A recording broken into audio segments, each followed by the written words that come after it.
how to log into your M&T Bank. Hey everyone, welcome back to another tutorial video. In today's video, I'll show you how you can log into your M&T Bank.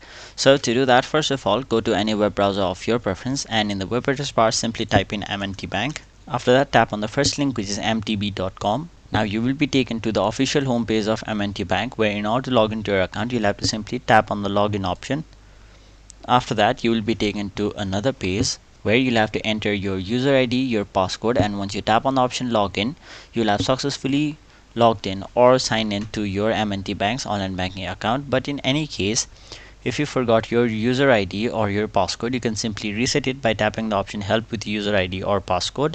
And once you've reset it or recovered your user ID or password, you can simply enter the credentials and log into your account. And also, if you are not yet enrolled to M&T Bank's online banking services, you can simply do so by tapping the option enroll in M&T Bank's online banking services.